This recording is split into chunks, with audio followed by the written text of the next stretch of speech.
Okay, good morning.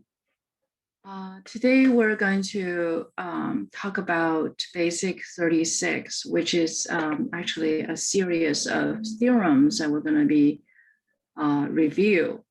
Do you guys have any questions from yesterday's, homework, Basic 35A, and and before, or anything else after?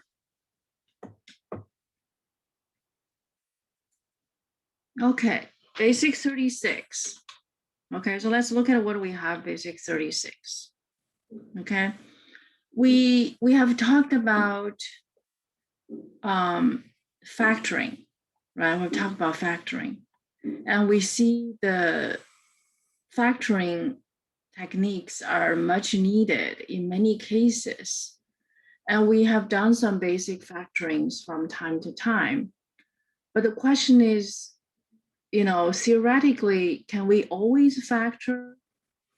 And under what circumstances that factor can be done and what to expect, okay? And in particular, if we look at the category of polynomial,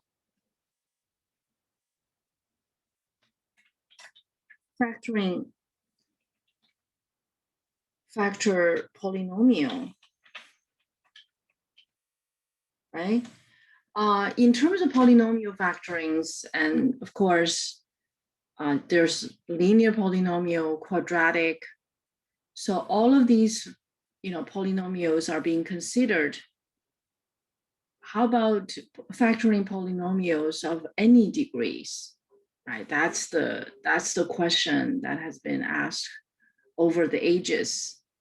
And so since hundreds of years ago, mathematicians have been studying that if a polynomial can be factored or not.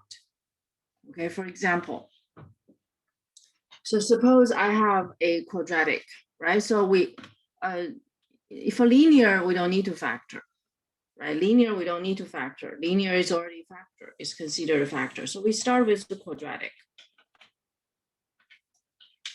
right? The first kind is linear. How does a linear look like? A linear look like mx plus b. Does that look familiar? Linear looks like m times x plus b. That's a linear. Quadratic, how does a quadratic look like? Ax squared plus bx plus c, right? Where a is not zero, Okay, so that's linear quadratic. We're rather familiar with them, and we know that a quadratic can always be factored using quadratic formula, okay? And the next category, of course, will be the degree 3 polynomials. Right? Can those be factored? Right? And then we have dealt with some, but in general, can we always factor them? Right? And next comes the degree 4 polynomials. And degree 5 polynomials. And the list will go on, right? So it turned out that after degree 5, factoring becomes very, very difficult. Degree 3, degree 4, we have formula to factor them in general form. But after degree 5 it becomes very, very difficult to factor. Okay, so, and then we talk about degree of n, right? Degree of n polynomials, right? So that's the consideration. So we start from simple and then we gradually factor, and then we realize, is there any can we be certain or not certain? Because it's a process, even at the level of factoring quadratic using a certain technique. It's always like trial and error, even though we have finally have a way to factor them all. So in general, for the general polynomial, suppose we have a sub n. Okay, so this is the form of x general polynomials of degree n, and this is the general form. Okay, so we have a general form. So the big question comes. The big question comes. And that big question is, right, if we have a polynomial like this, okay, degree n, and the leading polynomial, the leading coefficient is a sub n. Okay, so you can think of any polynomials you have seen, we have dealt with.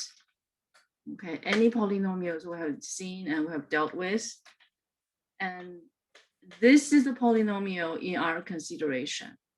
Okay, the general polynomial. The general polynomial actually could be in terms of the coefficient, right? These numbers are called a coefficient. These coefficients can be real numbers and can be complex numbers. So the study involves two categories. Okay, two categories. One category is that a sub n, these coefficients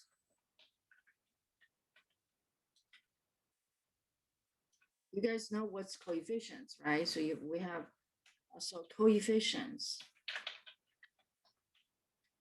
Coefficients can be complex numbers. Okay, and the other situation will be coefficients are real numbers. Real numbers.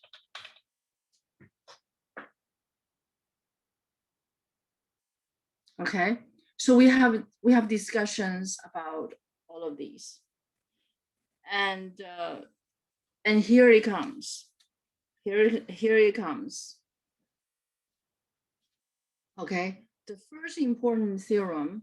I didn't go by the order of the theorems listed in Basic 36. I just follow my thoughts. Okay? Follow my thoughts on these. The first important theorem about this is called a fundamental theorem of algebra. That's a big title, isn't it? That's a very big title. The fundamental theorem of algebra. What does it say? Okay, this is what it says. It says every polynomial with complex coefficients has at least one complex zero. This is just as simple as that. Okay, it says every polynomial. How does it look like? This is how it looks like.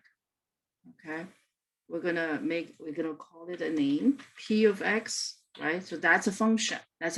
Right? We talk about functions. A polynomial is viewed as a function. Every polynomial looks like that. Okay, and there are some specifics.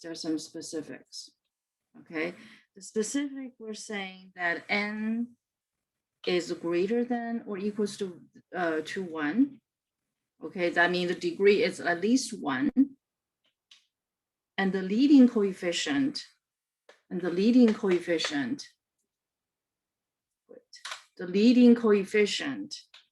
is not 0. So it is indeed a degree of n. And this polynomial, okay, and the coefficients, okay, with complex coefficients. Okay,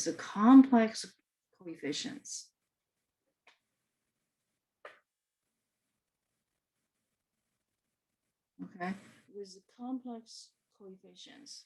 Okay, let me write it down. Coefficients. Okay, so next we're going to make the claim about these complex coefficients, polynomials. And what is it, right? What is it?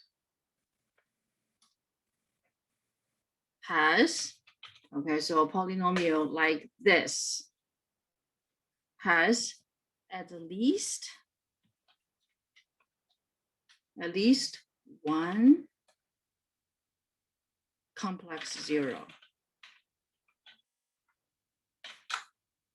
Complex zero. So this is called fundamental theorem of algebra. This is a very, very important theorem in algebra. If you look at the title, it's that important. It's that important because from it can derive, we can derive so many things. So we start from here.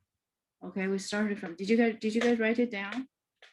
So please write it down. So what's the implication? What is the implication?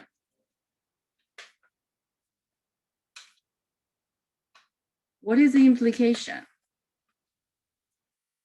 The implication is that all the polynomials we have seen and worked with before, right? Linear, quadratic, they are all fitting into this case because the complex number, real numbers are complex numbers. So real numbers are special cases of complex numbers, even though in our past experience, we only have dealt with, well, in most cases, we dealt with a real number coefficients, but all of those polynomials has at least one complex zeros. We didn't say they're going to be real numbers, but they're going to have at least one complex zeros. Okay, so this demonstrates the existence of factors. Okay, so by the way, let's clarify a couple of things.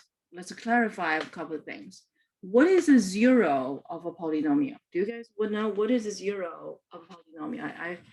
I just want to make sure. Do you guys know that concept?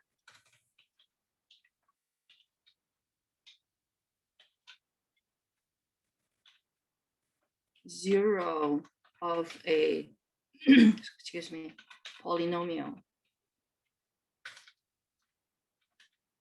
You guys know what is a zero of a polynomial? Yeah.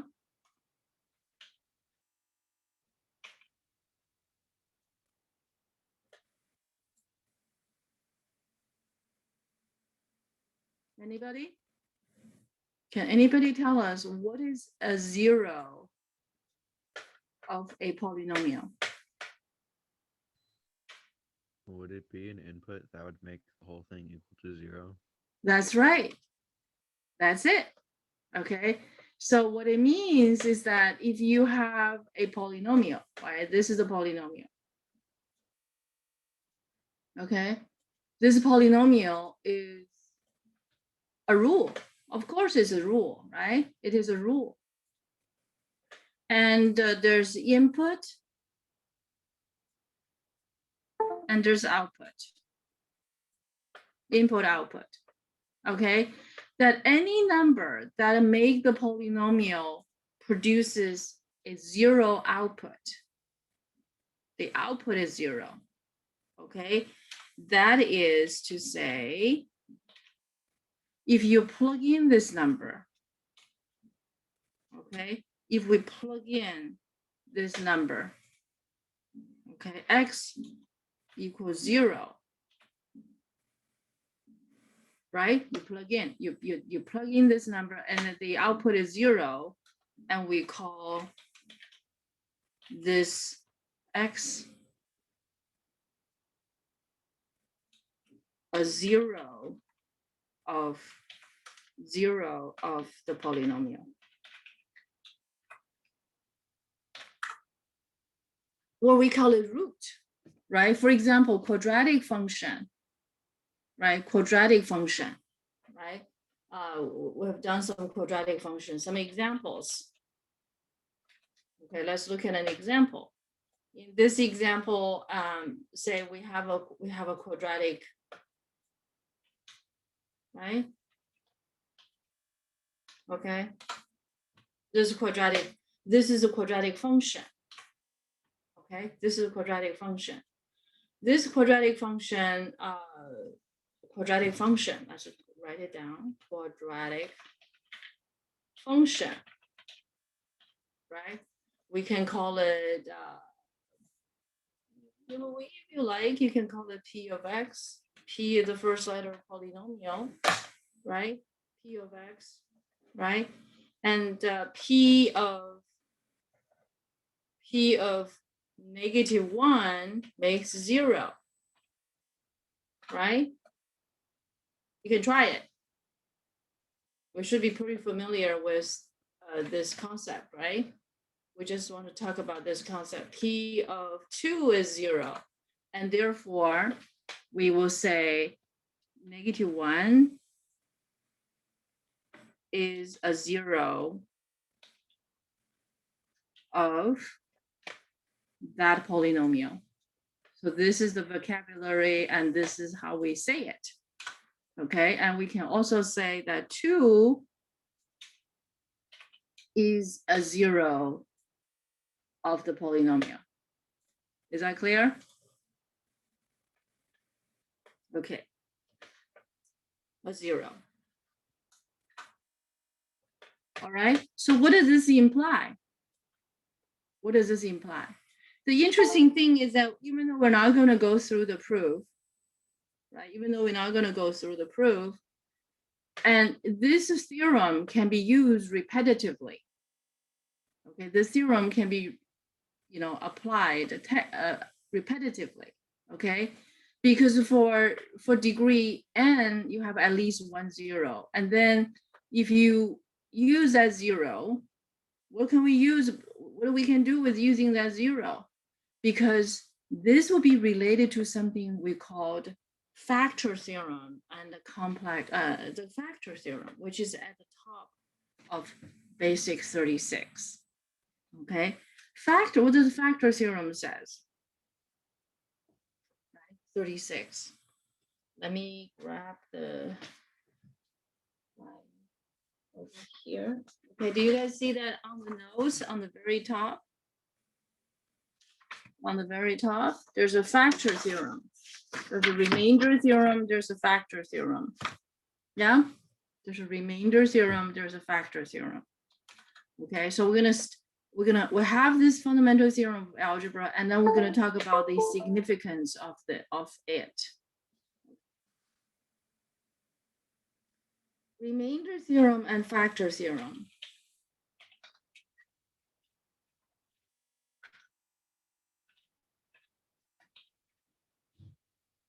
Okay, remainder theorem says if the polynomial P of X is divisible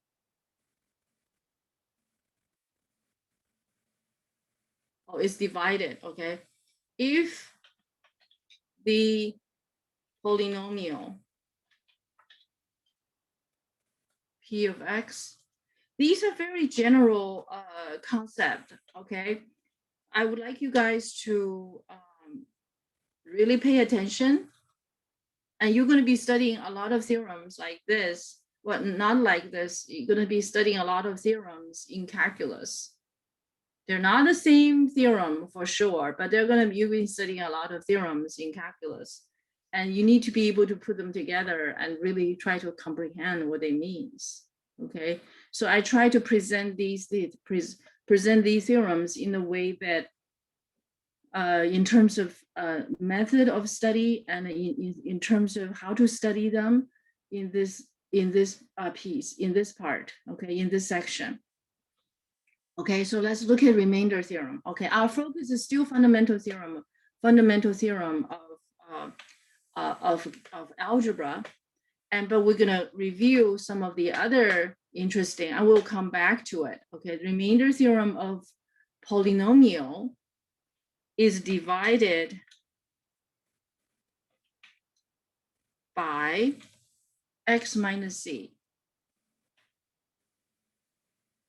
Okay, then the remainder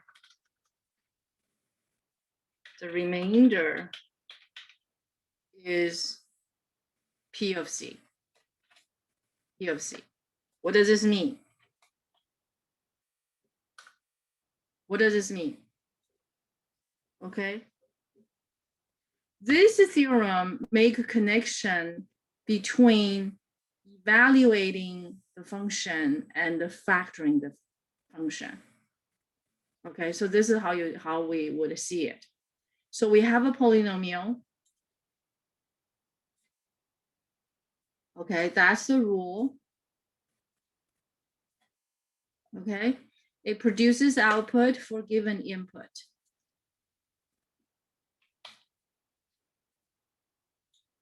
Okay, on the one hand, we want to factor this guy, right? We want to factor this guy. On the other hand, we want to see, because evaluating the function is much easier. You just plug in numbers. Right? Now, what happened is that this polynomial says if you divide by any number, okay, if you divide this polynomial by a linear polynomial, this is a linear polynomial. X minus c is a linear polynomial. X, okay, that degree is 1. Okay, divided by x minus c. So if we divide polynomial, okay, p of x divided by x minus c, it will have a remainder, right? It will have a quotient and it will have a remainder. Yes, you guys have learned before we call it long division, synthetic division. Okay, so those are for dividing polynomials. Synthetic division is dividing by linear. Long division is dividing by any other polynomial, right? So dividing by I want to put a reminder here, such as a long division, synthetic division,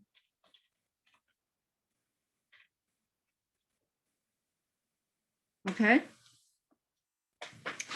Now, when we divide a polynomial, okay, when we divide a polynomial by a linear factor, okay, linear factor, the remainder is going to be exactly the same as P of C. In other words, you put the C in here, you substitute it, you get P of C. Okay, input C, and just plug in numbers, right? So whether you are going to get your factor can be told by evaluating the function. Make sense? And evaluating the plugging the numbers is much easier. It's much easier. Now, this theorem is then followed by something called a factor theorem. Factor theorem actually is a corollary. It's a corollary of remainder theorem. Okay, so factor theorem comes naturally. Okay, comes naturally because the remainder is the same as P of C. These two are the same, right? According to remainder theorem. So if this guy is 0, what does it mean? It means that C is a 0. If C is a 0 of the polynomial, it makes the function produces 0 output, that remainder is also 0. In this case, what happens? If P of C equals 0, right? If P of C equals to 0, then what happens? Whether you do whatever division, suppose we do synthetic division, right? In this case, you just do synthetic, the remainder is 0, right? If the remainder is 0, you found your factors. So this provided, remember we talk about other ways of factoring, right? But this provides us with a systematic way to find factors. Okay, from here, and we will get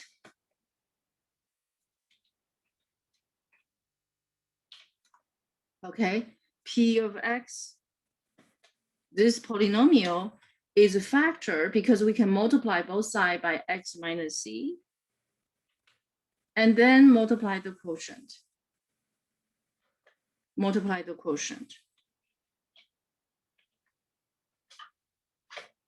So this polynomial get factored a little bit. Okay, this method provide a technique.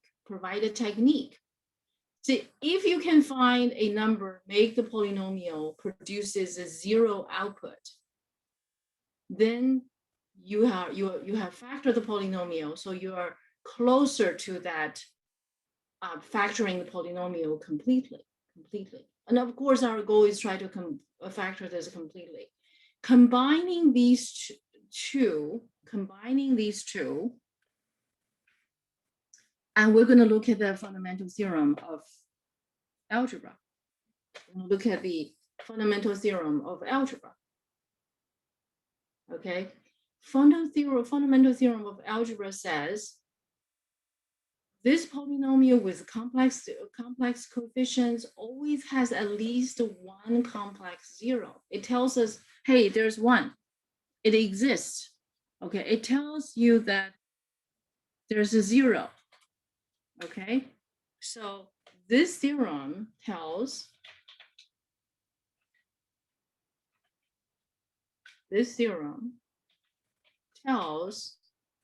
that there is one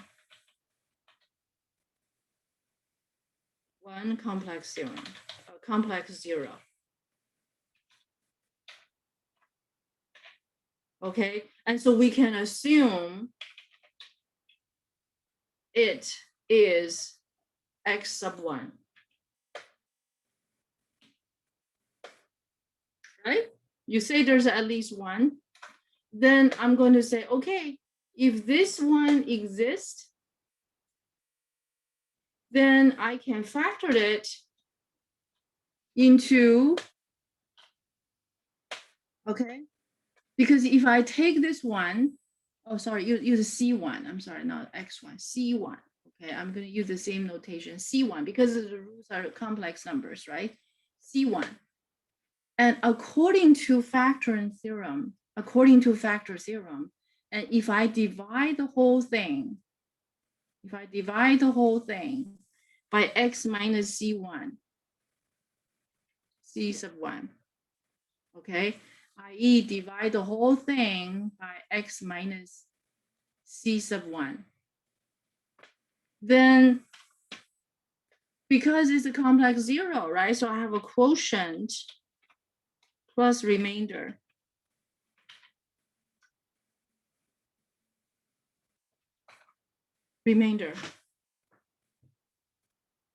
Okay, the remainder, did I spell the remainder correctly? The right is actually, let me make a one minor correction. Okay, one minor correction. It should be written as this way. X minus C. Okay, my bad. Just to be concise. Okay, just to be concise. So the remainder is P of C.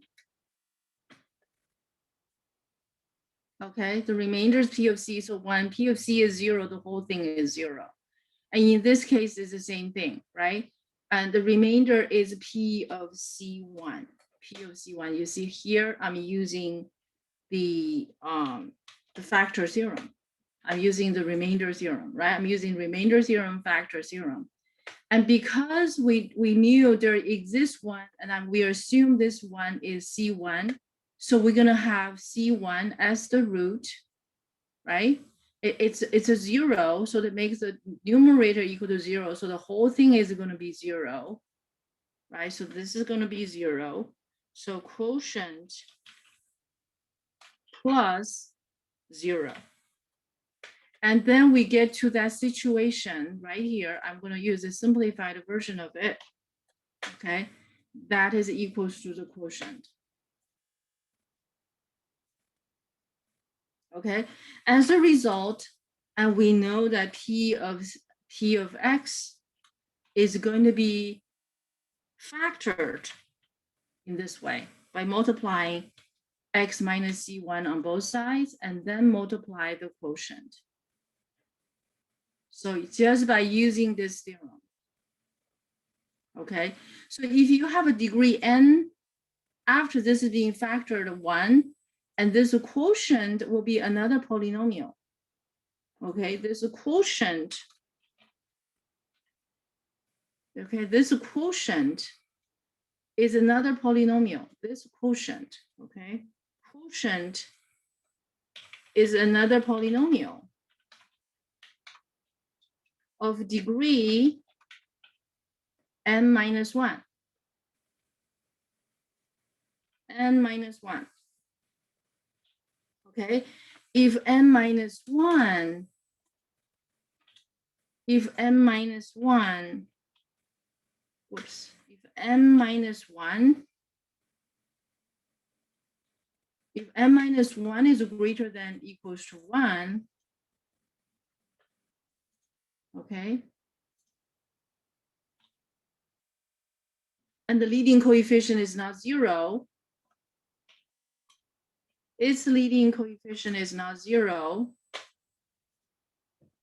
and its leading coefficient is not 0.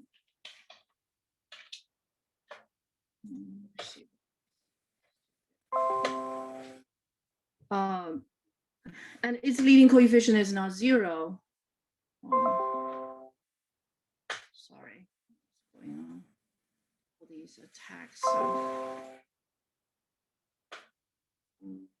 advertisement.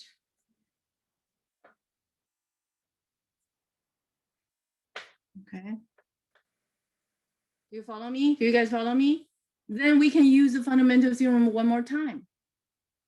Okay, so we will repeatedly using the fundamental theorem over and over again, as long as the degree, the quotient's degree is greater than equals to 1. So we can continuously using this. So use the fundamental theorem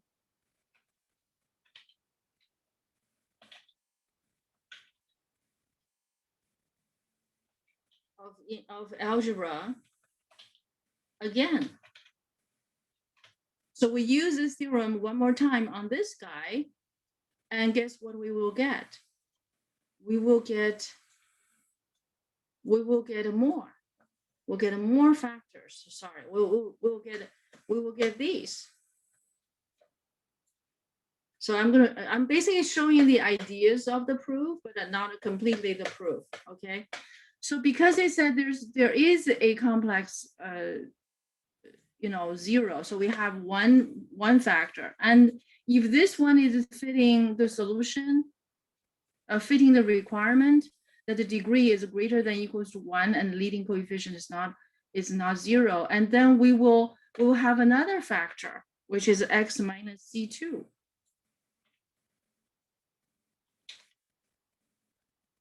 Okay, x minus c2, c sub 2, and with another quotient, So we keep applying the theorem, the fundamental theorem of algebra until we finally have a quotient of degree 1, and then we're done. So that means we're going to have n. We're going to have n zeros. Okay, so that is the complete factorization theorem. Okay, that's the complete factorization theorem. All right. So this process I was just demonstrated is that from fundamental theorem of algebra, we will derive complete factorization theorem. Okay, so let's state. I will later draw a chart for you, so we can see how this all works. Okay, now another theorem, complete factorization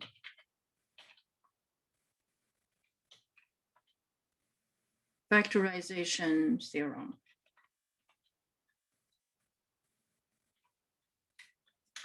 complete factorization theorem is also for complex numbers. So they're the same thing. They're the same condition, okay?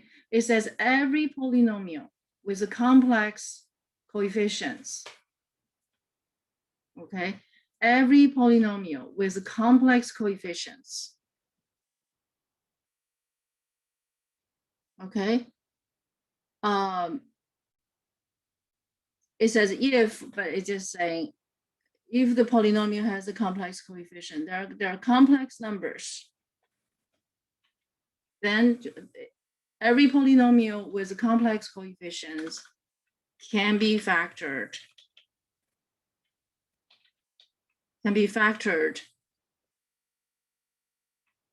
As,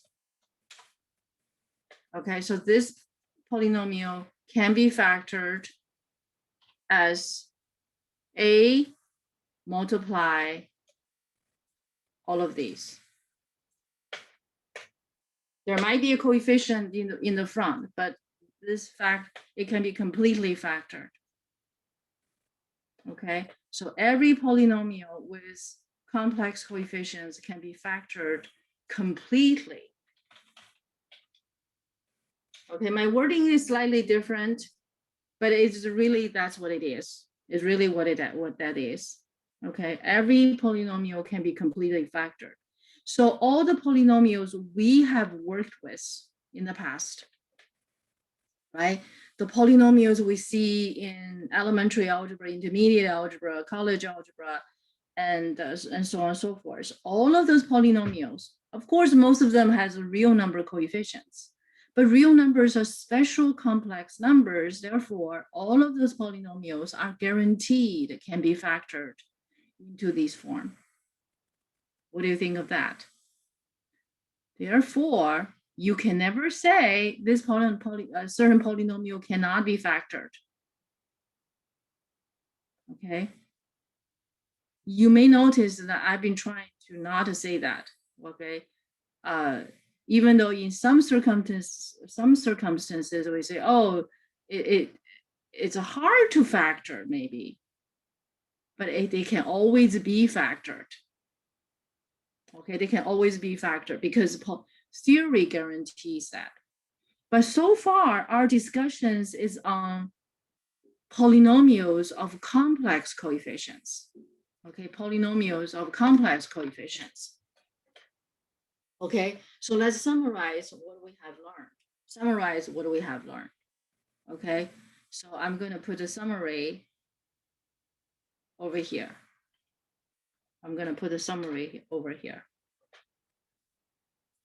Okay, the summary, it says like, first, we have this fundamental theorem.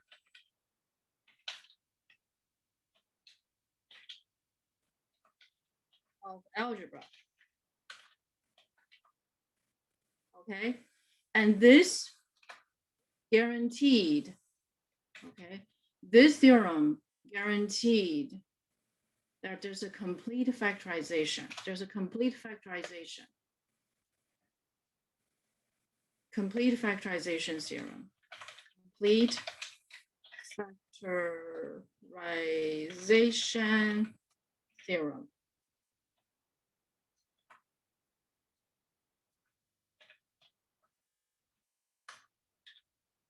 Okay, so fundamental theorem of algebra lead to complete factorization theorem. But these theorems are for what? For polynomials with complex coefficients. Okay, so this is for polynomials with a complex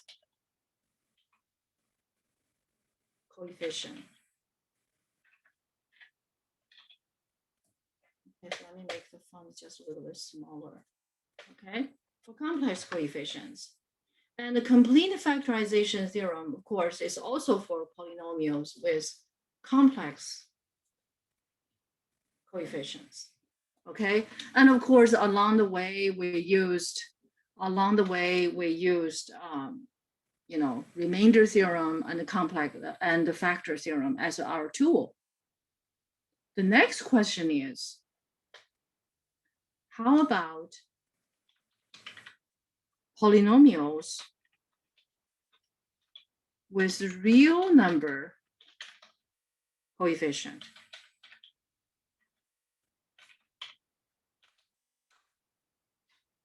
Right? We just mentioned that if we have real numbers as the coefficients of polynomial, and these two theorems still apply. Of course, because real numbers are special complex numbers. However, in a lot of situations, especially for your calculus studies, okay, if we have polynomials with real number coefficients, we only want factors with real numbers as well. Do you hear the difference? Okay. In these two theorems, sure you have factors, you have complex numbers, but what if we only want, okay, we only want real number factors.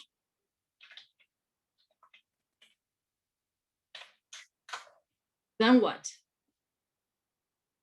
Okay, this is what makes it difficult. Okay, so in a lot of our work, we have, on the one hand, we have the guarantee about a complex number of factors. On the other hand, if we only want real number factors, then the situation will be different, right? As we talked about at the beginning, there's a complex number set and there's a real number set. So now, let's look at what if we have real numbers, okay, for real numbers. And we have some more theorems. Okay. So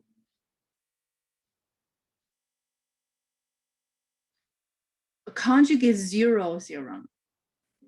Okay, conjugate zero theorem. There's these two theorems we're going to talk about are at the bottom of basic 36.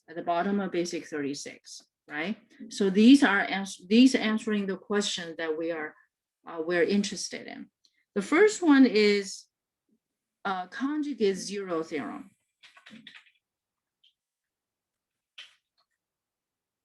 Conjugate zero theorem.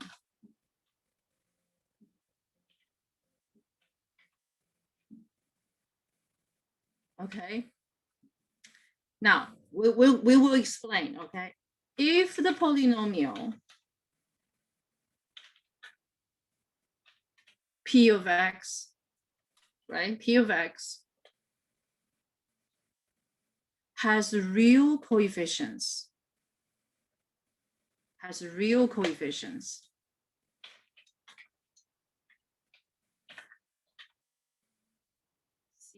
CIENTS. Okay. So it answers to the question that if the polynomial is real number coefficients, okay, we don't want complex number. We want a real number only, right?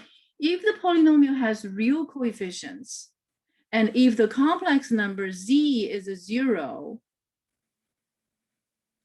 okay, because we know that in this case, the fundamental theorem of algebra and a complete factorization theorem, complete factorization both apply, right? You're just going to have a bunch of, complex numbers. It says, if the polynomial has a real coefficient, and if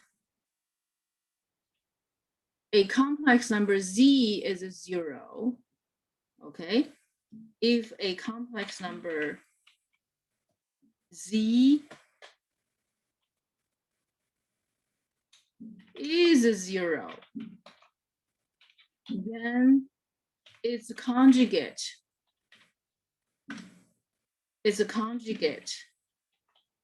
is also a 0. So what does this mean?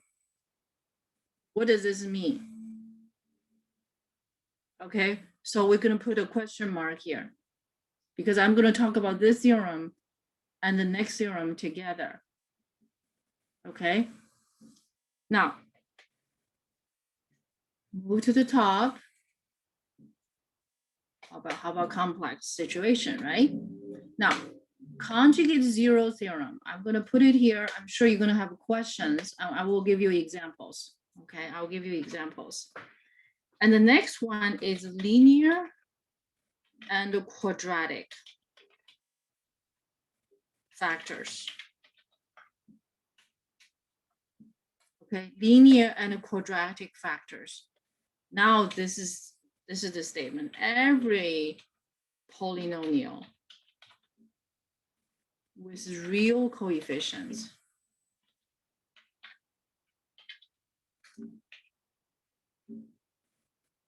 can be factored into product of linear and irreducible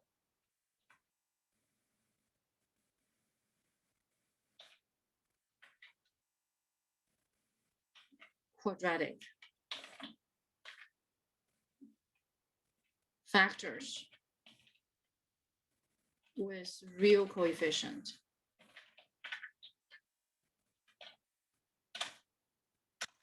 This is the one that we use very often. This one we use very often. So let me explain what it means. Let me explain what it means. Okay. Now, we just talked about the fundamental theorem of algebra and its factorization theorem that applies to real number coefficients. And of course, if we have polynomials with real coefficients, we can also apply those theorems. But the argument we want here, we insist on is that, hey, I only want real number coefficients.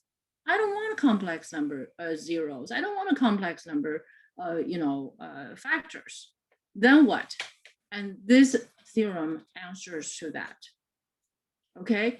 Remember earlier on, we have something like this, right? Or something like this. And that works for, suppose, okay, this P is real number coefficients.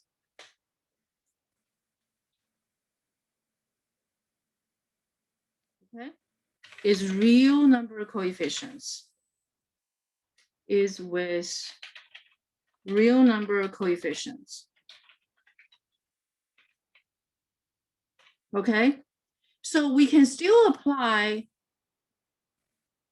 fundamental theorem of algebra and complete factorization, but if you insist on having real number factors, and what I would do is I can guarantee that this can be real number, and this will be a real number. I'm using R for real number, and this can be a real number, and these can be real number, but I may not have so many. Okay, maybe I just have K of them, and K is less than N. K is less than or equal to N. Okay, let me make it K is less than equals to N. But then you say, well, this is not a degree N anymore, right? But I will also have some other factors. How does other factor look like? Okay, these other factors will be irreducible quadratic. Irreducible quadratic. Okay, this word, irreducible quadratic.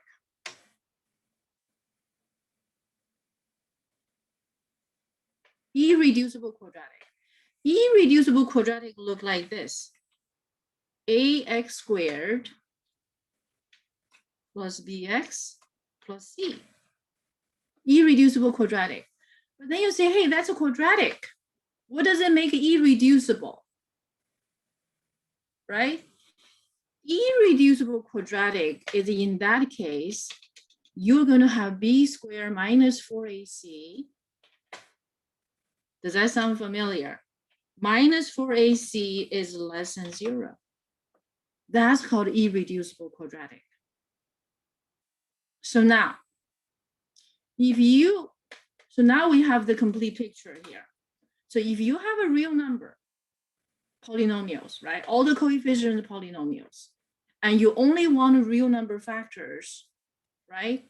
Then what we can guarantee you is that this theorem guarantees us that we can guarantee you have some linear factors with real numbers only, and you also will have some irreducible quadratic with real number coefficients as well. So you may have several of these of this stuff.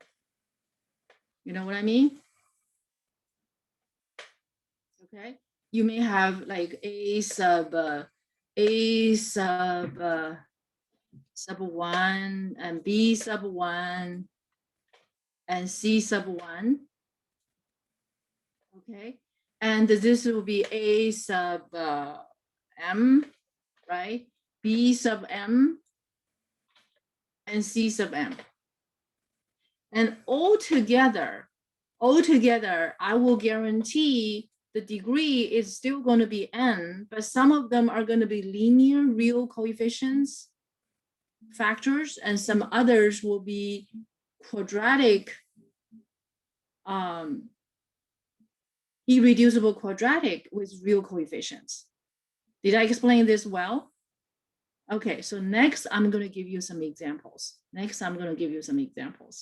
Okay, so irreducible means, okay, so I'm going to put this irreducible. That's what irreducible means. Irreducible means that if you factor more, you get to complex numbers. So just before you get to complex numbers, the last quadratic, that's what you're going to get if you insist on real numbers only. Okay, so let's have an example.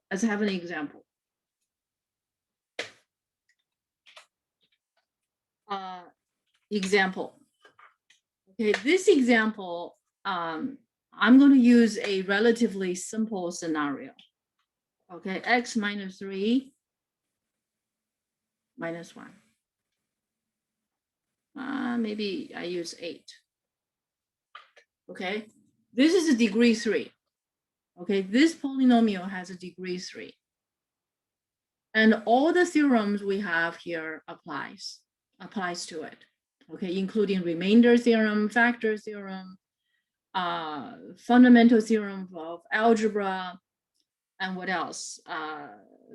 Complete factorization. And so it's guaranteed. You're going to have factors, right? We're going to have how many factors? We're going to have 3 factors. That's guaranteed by fundamental theorem of algebra. It's guaranteed by the complete factorization theorem. We're going to have 3 factors, real numbers, complex numbers, all fine. And so some people will ask you, hey, you're only going to give me real number factors. Another person says, hey, give me all the factors. I don't care what they are. Okay, so here we go. So you're going to start factoring. We're going to start factoring, right?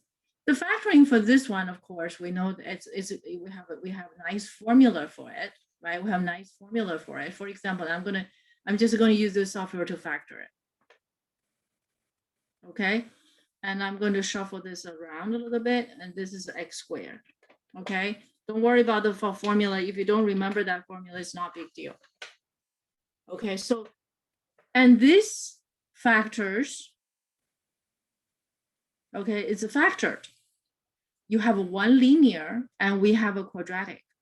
The question is this irreducible quadratic? How do I know? From here.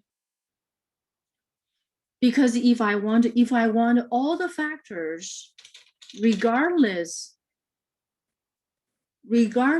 of complex number or real number, and I have to go one more step, right? So x minus 2 is already factored.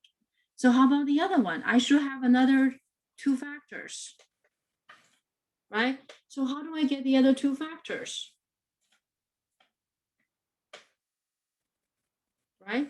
So in order to factor the other two, to get the other two factors,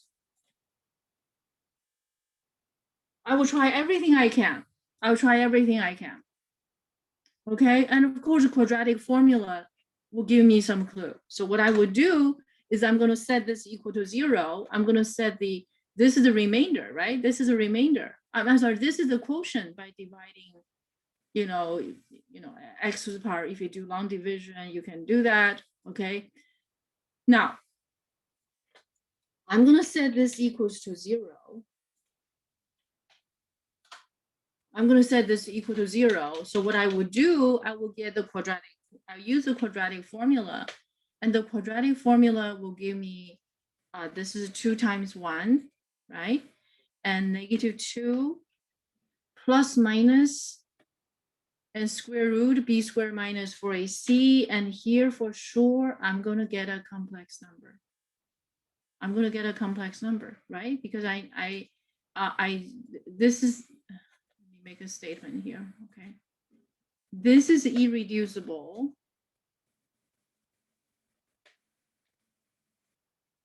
Is an irreducible quadratic. Because what? Because b squared minus 4ac, b squared minus 4ac, in this case, what does it equal to? B squared is 2 squared, right? Minus 4 times A is 1, times C is 4. And this is obviously less than 0, right? This is obviously less than 0. So if you want a real factor only, and that's it, done. But if you want a complex, you say, I want to apply complete factorization theorem. I want all 3 factors because we have 3. Give me. Then we go one more step further. So this is going to be -12, right? This is going to be -12. So this is -12. Now, you see, we're going to get a complex numbers. We're going to get complex numbers. So what do we get here? Then this is 2. And this is 2i root 3. Okay. Don't worry about the details yet. If you have questions, okay, you come back to look at it. Okay, I'm sure you're going to figure out. And next, I'm explaining this just to make sure we understand what it is. Plus minus I multiply root 3. So I found these 2 roots. Okay, I found these 2 roots. And I'm going to bring these 2 roots. One is called x1.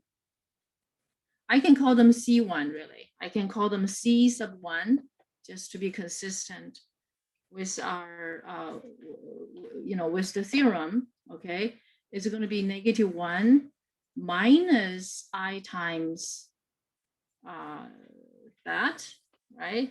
C sub 2 is going to be plus. This is a plus. So here we go. I got a C1. So I'm going to write as x minus C1 and x minus C2.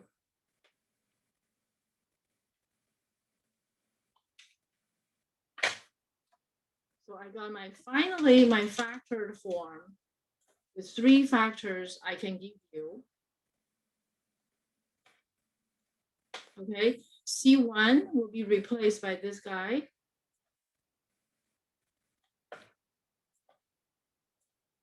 Okay. And over here, I'm going to put a bracket just for clarity. And the next one, I will have x minus C2, which is this guy. These are the 3 factors. These are the three factors. So this is the factor in real numbers, factors,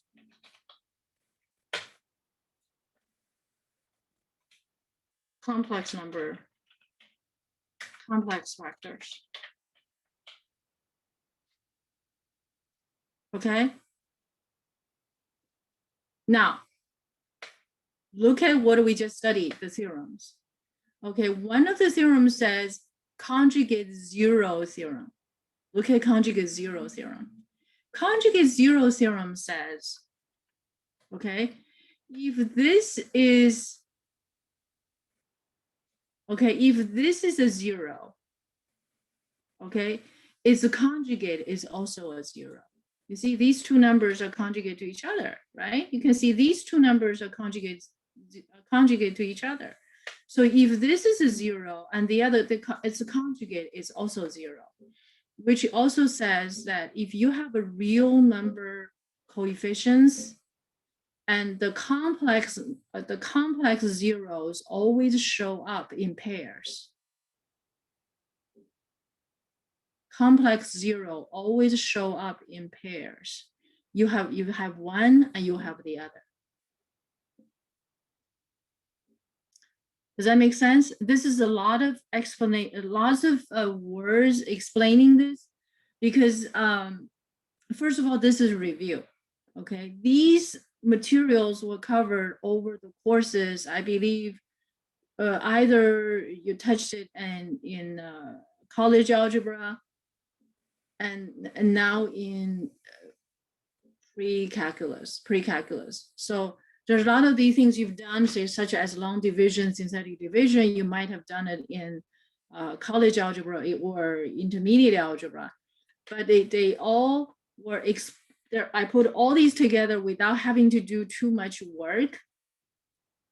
Okay, but I will give you another example though. So this example explains, what does it explain? This explains the conjugate zero and linear quadratic factor. And even though we just use one example, and you see this example as real number coefficients, it can be factored using real number only. If you want to use real number only, I can give you the real number only. But some of them, those will stay quadratic. Okay, some of those will stay quadratic. You can break it down no more. We can break it down no more unless the complex numbers are allowed. If complex numbers are allowed, yes, we can break it down further. And next, there's a big question here. The big question, then you say, well, for real numbers, I have these results, right? How about only for integers, right? How about for integers? How about rational zeros?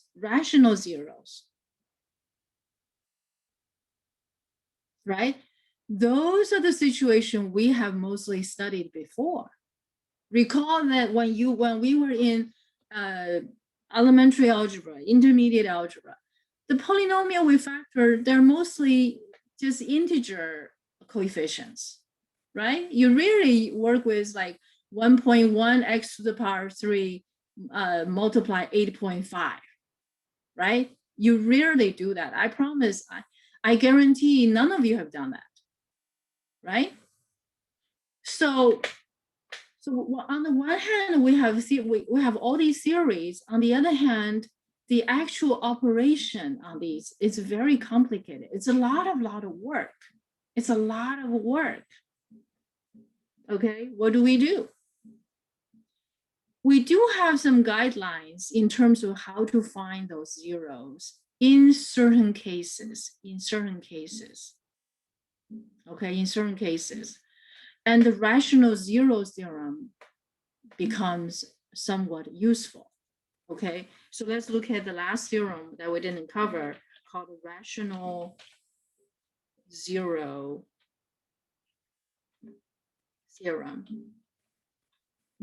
And I believe I believe you guys have seen this theorem before. And I'm sure at the time you probably didn't really enjoy the work. The reason I'm saying that is because I myself didn't enjoy those tedious work. It's too much work, okay? So now, if the polynomial, so rational zero, okay, it's for polynomials with integer coefficients. So what are integers? This is the kind of polynomial which is the closest to what we have always worked with, right? So what kind of theorem, what kind of polynomial we have been working with? If you look at the everything quadratic, that section, I give you a lot of quadratic, right? None of those is integer. Every one of them is integer coefficients, right? And if you look at the exercise we give you in this section, right? Basic 37, basic 38, basic 39A, and so on and so forth. All of these polynomials, they are all what? They are all they're all integer coefficients, right? These are the polynomials that we're more used to. So this rational zero theorem is more relevant in that sense. Okay, so this is actually most relevant to our situation. All right, so let's write down the theorem. Okay, so if the polynomial, okay, p of x. Okay, I'm gonna just copy the p of x I have typed. All right, it takes so much time to type it. Okay, this polynomial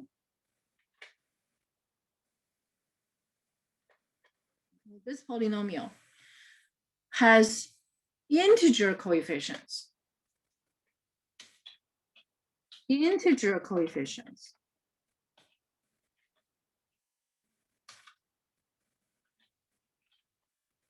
What are integer coefficients? Integers, we need to know what integer. Integer is a small set. Integer is a small set of real number. Okay, integer is a small set of real number. Okay, the first level number are whole numbers. Natural numbers, right? Natural numbers are, do you guys know these categories of numbers? I just want to review that, right? The first set of it, natural numbers. What are natural numbers? 1, 2, 3, and so on and so forth. Okay, those are natural numbers. They're called natural numbers. Okay, review of number category. Okay, categories. Okay, and the next category is a whole number. What are whole numbers? Whole numbers, we just add a 0. And natural numbers. So between whole number and natural number, there's only one additional number, 0. Okay, 0 added to the natural number, we call them whole numbers. You follow me? That's whole numbers. Then it comes to integer. What are integers? Integer include 0, include plus minus 1, plus minus 2, plus minus 3, etc., etc. You guys see that? That's integer. The next category is called rational number. What are rational numbers? Rational numbers are fractions. Okay, rational numbers is another name for, is called fractions. Okay, you guys love fractions, right? We all do. How does a fraction look like? Is one integer divided by another integer, provided the denominator is not 0.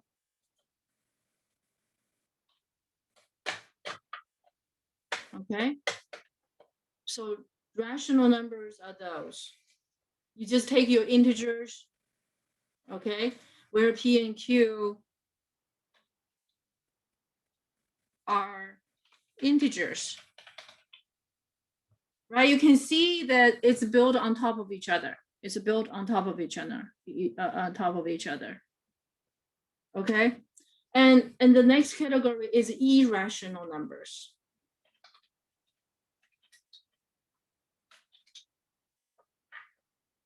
Okay, irrational numbers. Anything that is not rational, they're irrational. Okay, anything that's not rational numbers, they're irrational numbers, such as pi, e, right? And what else? So for example, repeating decimals, right? Repeating decimals are rational numbers, right? Repeating decimals such as 1/3, 2/3, those are numbers with repetitive, with repeating patterns in the decimals. But if they're not repeating decimals, then they're irrational numbers, okay? Such as a square root of 2, right? It repeats, but there's no pattern. Right? These are irrational numbers. So any number that's not rational numbers, they're irrational numbers. Okay. And then all of them together, we have real numbers. Okay, real numbers include rational, union, irrational numbers. Okay, and finally, complex numbers. Complex numbers are what? Complex numbers are made like this, where A, B are real numbers. Okay, I hope this is a comprehensive review for the number categories. And of course, with I, okay, I is defined as the square root of -1. Okay, so this is the number categories. So when we look at this rational zero theorem, it's addressing that these are integers. So all the examples we have done most of the time, they are in this category. They're in this category, okay? So rational zero theorem applies. Okay? All right, so you can see this is actually the most relevant to us. And this theorem gave us some idea as how to identify those zeros, or how to factor. Okay, and then it tells us, okay, if the polynomial has integer coefficients, then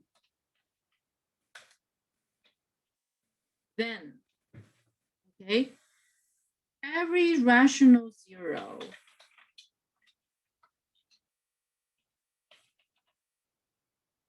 of the P, every rational zero of the P of X is of the form,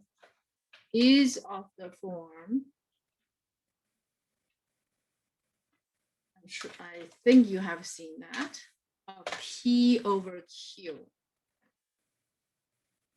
Okay, and they tell us what a P is, what a Q is. Okay, P, Q. Okay, P is a factor of the constant coefficients. P is a factor of the constant coefficient. And Q is a factor of the leading coefficients.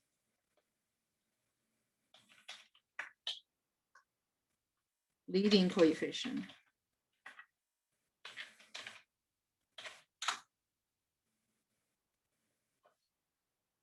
Does that look familiar to you? So this actually provides us with the method, right? You have learned all the other methods in elementary algebra, intermediate algebra, even probably in college algebra. College algebra, I think there's not much of teaching about factoring, but primarily in your basic algebra classes, you learn factoring. All those techniques, okay, there's a variety of techniques, different ways of presentations. They have something to do with this rational zero theorem, but it also, you see a glimpse of it. You see a glimpse of it, right? I'm going to take an example for you in this case, right? Take an example. In terms of factoring, it covers 2 courses, okay? I'm trying to be brief. I'm trying to be brief and comprehensive and not overwhelming, because I don't want to overwhelm us with the factoring topics in this course. Okay, but I also want to give you the basics of the theory, so you feel somewhat equipped with the theorem to deal with some more theoretical situation. Okay, that's what I hope to achieve. For example, if I have x squared, right? Minus x minus 6, pretending that we don't know the factors, we don't know the factors, right? The elementary algebra textbook, they will typically teach you, you factor the -6, right? Factor the -6, what do we get? You can get -2 times 3, right? You can get -1 times 6, right? You have all these different factors, right? You have all these different factors, and then you're going to try them. Okay? The way I teach it, to factor is the following. Okay.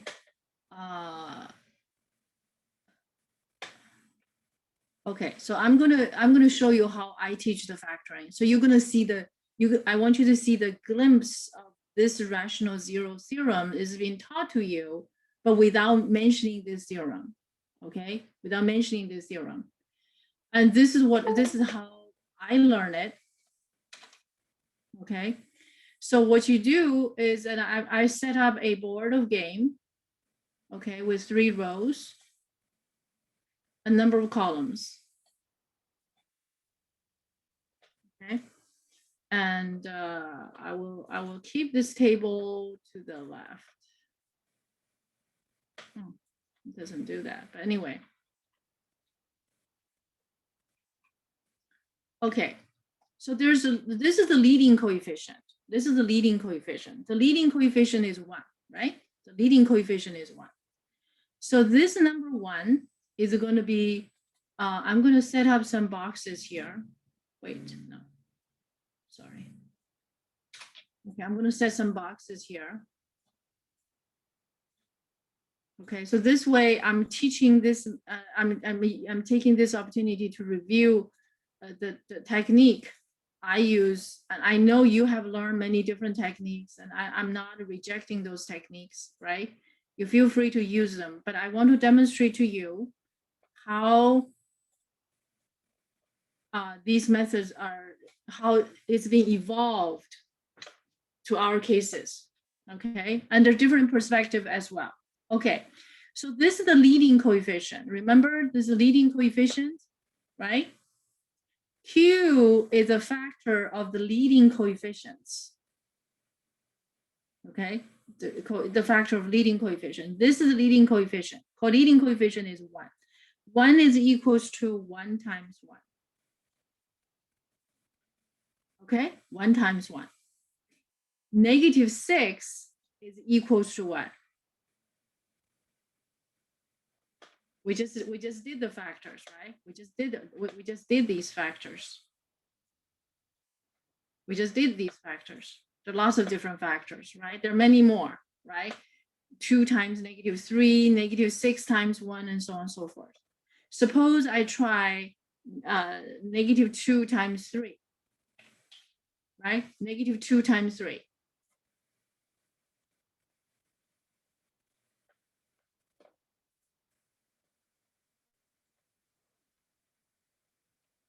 So what's being tried? What's being tried? Hold on. I'm just going to make it a little bit easier.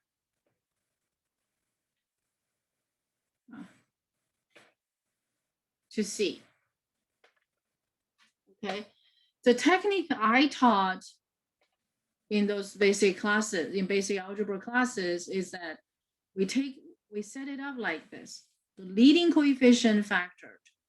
Of course, leading coefficient can be factored as a -1 times -1, and it by trial and error, Okay, so -6 is factored into -2 times 3.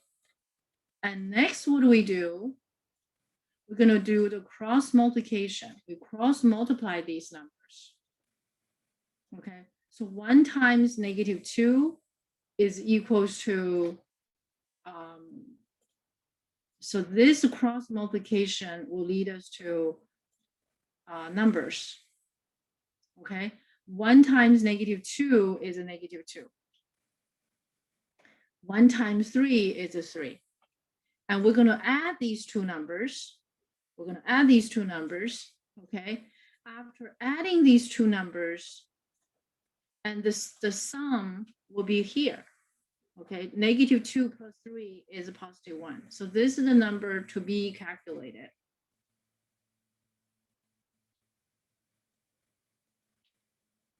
Okay, we get 1. And this number 1 should match the negative 1 here. It certainly doesn't match. So then this combination doesn't work. Okay, so if I change it to 2 -3, 2 times -3,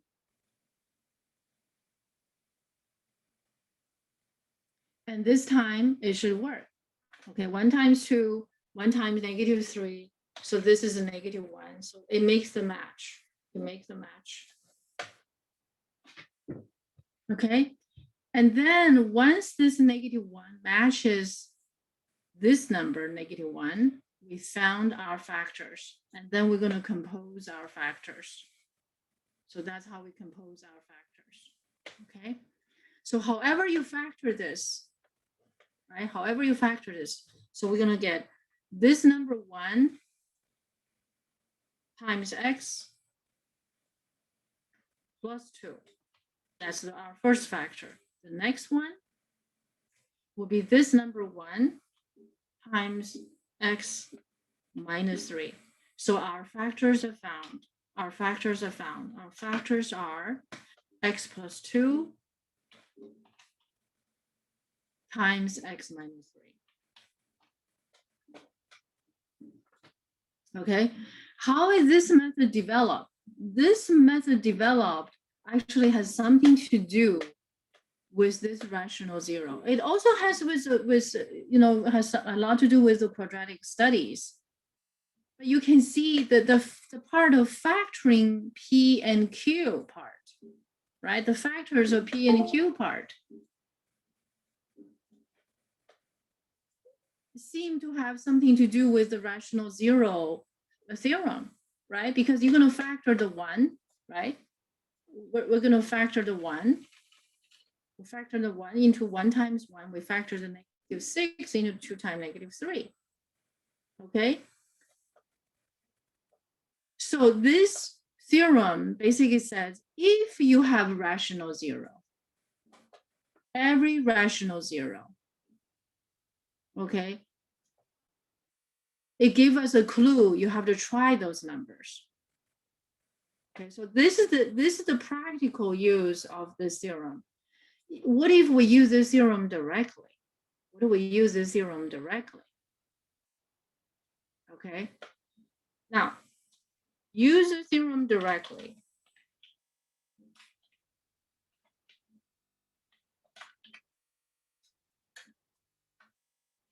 Okay, use the theorem directly.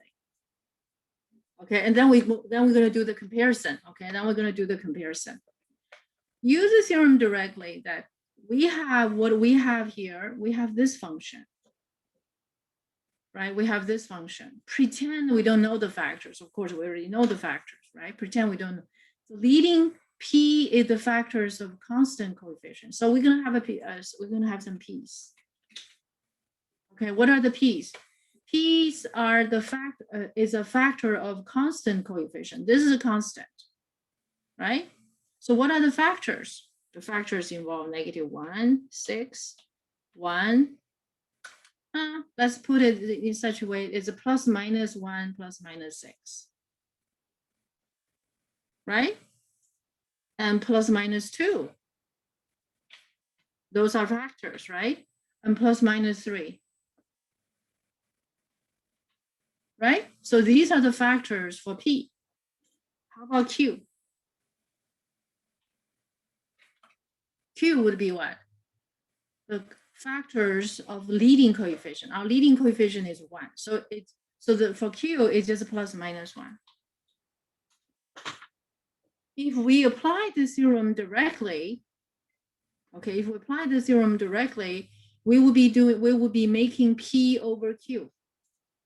We will be making P over Q. How does P over Q look like? You're going to take this one divided by ±1. You're going to get ±1. So these are the candidates. These are the candidates for our zeros. Okay, ±2 divided by ±1. That's going to be ±2. And ±3 divided by ±1. That's going to be ±3.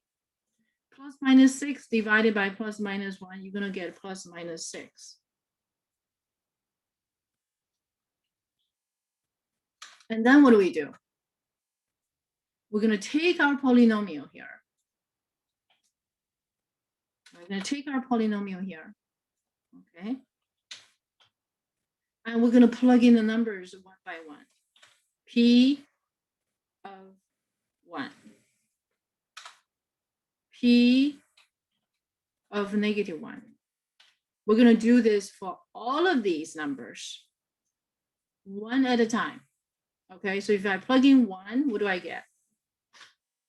If I plug in 1, this is going to be 1, 1. So we're starting using remainder theorem and factor theorem, right? So this is not 0. This is not 0. Therefore, x minus 1 is not a factor, right? And I'm going to plug in -1, right? So plug in -1.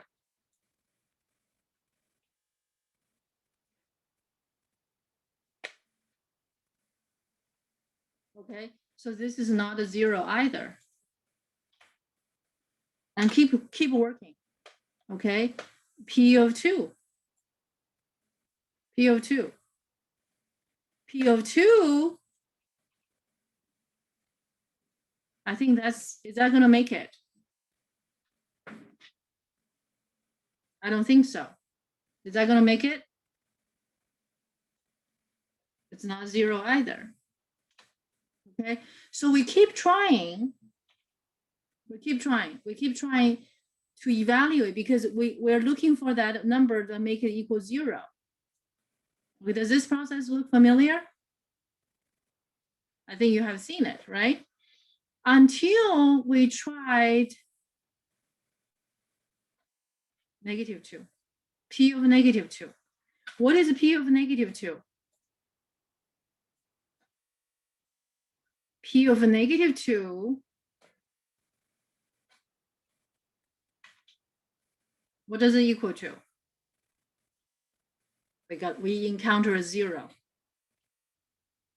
And this is the moment we're going to pause, because we're not going to continue to do it to look for that 0 anymore. Okay, so what we'll do is we're going to use a factor theorem, because we know now that x minus -2, which is the c is found. Okay, if this number, if this quantity divide into the polynomial, which is this guy,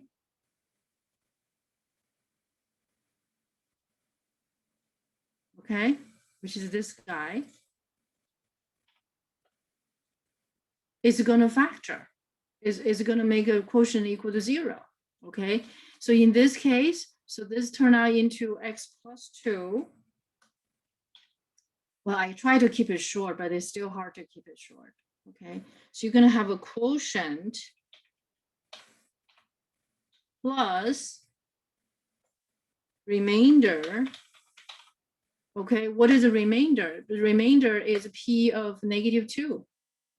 Remainder is p of -2, because we divided by that and x plus 2. So this guy is 0, so we just going to get a remainder. I'm sorry, we're going to just get a quotient. So by this time, p of x is factored one step further. Okay, so p of x is equal to remainder. I'm sorry, equals to the quotient. And the quotient is to be found. So we got x plus 2 times the quotient. And how do we find the quotient? Right? We got it easy by doing what we did here, because this is after, evolving and, all kinds of, there's some other perspectives, and we don't have time to talk about today, is that in this case, you will do synthetic division or long division to determine the quotient, if we use the theorem rational 0 directly, instead of using its variation. Okay, the variation is developed from another pass, developed from another pass. And I don't think we have time to talk about it, but using long division, in this case, was just synthetic division or long division. Long division works all the time. Synthetic division works only for linear divisors. Okay, so use long division, we will find that the quotient is going to be x plus 3. Oh, x minus 3, sorry, x minus 3. Okay, so this is the general situation that I made it simple. I made it simple to explain the relationship between all these theorems. And I found this lecture today may not be as thorough as possible, because some of you probably have forgotten a lot of the things you learned along the way, but that's okay. That's okay. Okay. And from tomorrow, we will be working on 37. We're going to take some question on 37, and then I will refer back to the theorems we talk about here today. So that way we will deepen our understanding about it. Okay, I know today's lecture is very general. In many cases, you probably say, hey, what? How did you get there? And so on and so forth. Please do bring your questions and bring your questions forward. I will be referring to these theorems as we go on. We're not going to spend a lot of time in this section, though. Maybe tomorrow, at most a Thursday. I don't even want to do Thursday for this. I hope it will finish by tomorrow. And so tomorrow we're going to do basic 37, 38, 39, and then we will refer to what do we have done today to hopefully help us understand what these things are, and also reviewed what you might have remember, or you feel like, oh, maybe we have done that. It seems we've done that. I'm not sure anymore because this is so long ago. Okay, so long ago. Without further ado, and you should still expect 2 quizzes. And I'm going to get a quiz to you about what we did yesterday. And what we will be doing next. You have another quiz. So you're going to have a quiz on what we did yesterday, and about, those preview of calculus. And also you're going to get get another quiz to cover what we covered today and tomorrow. Okay, and that's all for today. I need a sip of water. I'm a little tired.